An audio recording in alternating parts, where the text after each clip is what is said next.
Now, that's a nice bit of movement, but tell me, what's your algorithm for finding the centre of this maze? I think it's willpower, actually. Well, there he is just going into a lobster pot. Do you really think Quester's going to come out of there? Well... It's always possible. Given enough time. Quester will only escape from its lobster pot if it's lucky and happens to be pointing in the right direction. Quester's designer has given it no memory yet to remember where it's been. It only has the power to go forwards. It almost looks like instinct, not to say optimism. Whatever obstacles it meets, it changes direction, but still keeps trying to go forwards. But what happens if you give one of these mice a memory? Well, let's see how long it takes him to the middle. Can a mouse like Theseus, for instance, which seems to know its way around the maze, be considered intelligent? No, it's absolutely dim. This particular mouse has a program which will, I hope, solve one particular problem. Outside of that environment, it's useless. He's only following a set of instructions that I told him to do. If I give him wrong instructions, he looks very stupid indeed, because he goes down the wrong path. Well, here he is, Theseus, the amazing maze-learning micro mouse.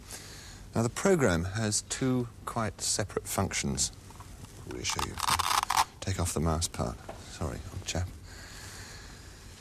One controls its physical position by sensing the walls of the maze through these little whiskers all the way around, and driving the little motors, which in turn drive the wheels.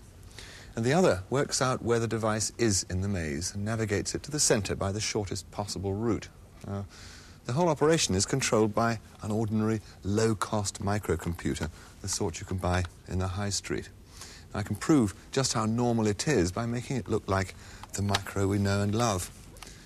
All I have to do is plug in the keyboard and plug in the television, and in fact, in completely the ordinary way, we can list the program, and there it is on the TV screen.